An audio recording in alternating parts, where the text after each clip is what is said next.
ओम साईं राम। दोस्तों, आज मैं गणपति जी के चतुर्थी के बारे में, जो महाराष्ट्र का मेन फेस्टिवल है, जो अगस्त और सितंबर में आता है, उसके महत्व के बारे में, वो फेस्टिवल का आपको पूरा एक्सप्लेन करूंगी। गणेश चतुर्थी क्या है? गणेश चतुर्थी महाराष्ट्र का जो है बहुत प्रमुख त्योहार माना जाता है, जो श्रद्धा और भक्ति और उत्साह से भरा होता है। ये त्योहार केवल धार्मिक नहीं है, बल्कि सामाजिक और सांस्कृतिक दृष्टिकोण से भी बहुत महत्व रखता है। गणेश चतुर्थी क्या है? भगवान गणेश जी के जन्मोत्सव के रूप में मनाया जाता है। गणेश चतुर्थी ये भाद्रपद माह की शुक्ल पक्ष की चतुर्थी तिथि को आता है। अगस्त सितंबर में भगवान गणेश जी को विघ्नहर्ता, बुद्धि और समृद्धि के देवता माना जाता है। इनका इतिहास और परंपरा, प्राचीन काल से ही गणेश जी की पूजा होती आ रही है, लेकिन महाराष्ट्र में सार्वजनिक रूप से गणेश चतुर्थी मनाने की परंपरा जो है वो लोकमान्य बाल गंगाधर तिलक ने 1893 में 1893 में शुरू की थी। अंग्रेजों के शासन में लोगों को एकजुट होने से रोका जाता था, तो तिलक जी ने गणेश उत्सव को सार्वजनिक आयोजन बना दिया, ताकि लोग एक साथ मिलकर स्वतंत्रता आंदोलन में जुड़ सकें। गणेश चतुर्थी महाराष्ट्र में कैसे मनाई जाती है? ये मिट्टी या इको फ्रेंडली गणेश जी को घर लाया जाता है। कलश स्थापना करके विधि पूर्वक गणेश जी की स्थापना की जाती है। हर घर घर में रोज आरती और भोग में मोदक, लड्डू अर्पित किए जाते हैं। 5 दिन, 3 दिन, 7 दिन, 10 दिन बाद विसर्जन किया जाता है। आप कितने भी दिन श्रद्धा अनुसार उन्हें घर में विराजित कर सकते हैं। बड़े बड़े गणेश पंडाल झांकी बनाई जाती है, जैसे लाल बाग का राजा मुंबई में और पूना में दगड़ूशेठ हलवाई गणपति पुणे। हजारों लोग दर्शन करने आते हैं। सांस्कृतिक कार्यक्रम, संगीत, भजन, नृत्य होते हैं। जिस दिन चतुर्थी होती है, गणेश जी का मुंह कपड़े से ढककर घर में बड़ी धूमधाम के साथ घर लाए जाते हैं। उन्हें घर पर बिठाते हैं। हर गांव घर अपने अपने रीति रिवाज, जो जिनके भी रीति रिवाज जैसे होते हैं, उसके अनुसार उनकी पूजा की जाती है। उन्हें स्थापित किया जाता है। सुबह शाम दोनों समय आरती करते हैं, भोग अर्पण करते हैं। सत्यनारायण भगवान जी की पूजा की जाती है। 10 दिन के पश्चात उनका अनंत चतुर्दशी के दिन विसर्जन किया जाता है। उस दिन बहुत सुंदर झांकी सजाई जाती है। धूमधाम के साथ विसर्जन करते हैं। गणपति बप्पा मोरया, अगले बरस तो जल्दी आ के जयकारों के साथ गणेश पूजा की जाती है। स्नान कर साफ वस्त्र आप धारण करें। गणेश जी की पूजा के लिए पूजा स्थल को सजाया जाता है और फिर स्थापना करें। कलश स्थापना करें। धूप, दीप, नैवेद्य, फूल माला आदि अर्पित करें। गणपति अथर्व शीर्ष और संकट नाशक स्तोत्र का पाठ करें। गणेश स्तोत्र का पाठ करें और गणेश जी के 12 नामों का पाठ करें। मोदक और लड्डू का भोग लगाएं और फिर आरती करें।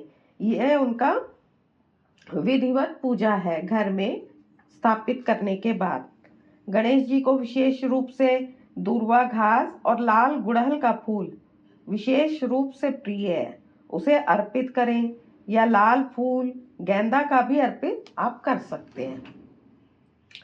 उसके बाद 10 दिन के बाद गणेश जी का विसर्जन किया जाता है। तो गणेश विसर्जन का भी बहुत महत्व है। जो गणेश जी होते हैं, उनका विसर्जन जो है वो ये बताता है कि भगवान आए, कृपा की और आप अपने लोक लौट गए, चले गए, और अगले साल, अगले वर्ष फिर से आएंगे। ये आशा और पुनः आगमन का प्रतीक है। विसर्जन से पहले उनकी आरती करके भोग लगाया जाता है और फिर विसर्जन किया जाता है। कपूर से खास आरती की जाती है। मोदक का भोग लगाते हैं। नारियल फोड़ा जाता है। भावुक आंखों से उनको विदाई दी जाती है।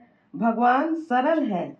जब घर में उनके चरण पड़ते हैं तो बहुत ही शुभ माना जाता है। अब सब शुभ होगा, सब दुख तकलीफ दूर हो जाएंगे, ऐसा माना जाता है। उनको प्रार्थना की जाती है कि हमारे जो भी दुख परेशानी है दूर कर दें और मनोकामना पूर्ण करें हमारी सब। और भगवान जब घर पर विराजते हैं तो हमारी सब सुनते भी हैं और मनोकामना पूर्ण भी करते हैं। और लोग भगवान जी की पूरी श्रद्धा विश्वास के साथ उनकी सेवा भी करते हैं और अपने मन का जो भी सब भगवान से शेयर भी करते हैं। ये आस्था, भक्ति, विश्वास और सेवा का त्योहार है जो बहुत ही धूमधाम के साथ और खुशियों के साथ मनाया जाता है। ये मैंने आपको गणेश जी के चतुर्थी के बारे में, उनकी स्थापना के बारे में जानकारी दी है कि ये त्योहार महाराष्ट्र में कैसे मनाया जाता है। आजकल तो महाराष्ट्र से अब दूर दूर तक सब शहरों में भी ये त्योहार मनाया जाने लगा है। इसका त्योहार का बहुत नाम हो चुका है, सब जगह बहुत मान्यता है। और गणपति जी को ये माना जाता है कि वो 10 दिन साक्षात विराजते हैं। वो धरती पर ही 10 दिन के लिए आ जाते हैं और सोते नहीं हैं, दिन रात भक्तों को दर्शन देते हैं। बॉम्बे के, मुंबई के लाल बाग के राजा तो सब जानते ही होंगे। बड़ी बड़ी लाइनें लगती हैं, फॉरेन से भी, बाहर से, विदेशों से भी लोग आते हैं उनके दर्शन को और सबकी मनोकामनाएं पूरी होती हैं। गणपति जी बहुत ही सरल और कोई उनकी पूजा विधि में ज़्यादा कुछ भी वो नहीं है, बहुत सरल उनका है पूजन। आप भाव से, सिर्फ भाव और प्रेम, बस आप श्रद्धा से करें। गणपति जी को अपने घर में स्थापित 1 दिन के लिए, सवा दिन के लिए, 1.5 दिन के लिए, जितना भी आप उनकी सेवा कर सकते हैं, जितने दिन के लिए उनको समय दे सकते हैं, आप उतना ही करें। तो इससे आपके घर में भी, गणेश जी तो वैसे भी विद्या बुद्धि के दाता हैं, शुभदायक हैं, मंगलदायक हैं। उनके दर्शन मात्र से ही सभी मनोकामनाएं पूरी हो जाती हैं और वो उनके जहाँ भी चरण पड़ते हैं तो सब शुभ ही शुभ होने लगता है, खुशियां ही आने लगती हैं घर में, चाहे कितनी भी परेशानी हो। तो आप सभी भी, आप गणपति के चरणों में, मैंने अपने घर में विराजमान किए हैं, मेरे घर में शुरू से ही सालों से विराजमान होते हैं। आप सब लोग भी दर्शन करें, उनकी कृपा पाएं, आपके भी जीवन में सफलता का, यश, मान, सम्मान, सुख, समृद्धि का आगमन हो, विघ्नों का नाश हो। वो विघ्न नाशक भी हैं, चिंतामणि भी हैं, उनका एक नाम चिंतामणि भी है, जो कि मन की सभी चिंताओं को हरते हैं। आशा है मेरा ये वीडियो आपको पसंद आएगा। मेरे चैनल को लाइक करें, शेयर करें, सब्सक्राइब करें और मुझे मोटिवेट करें। ओम साई राम। ओम गं गणपतये नमः। ओम गं गणपतये नमः। ओम गं गणपतये नमः। ओम नमः शिवाय।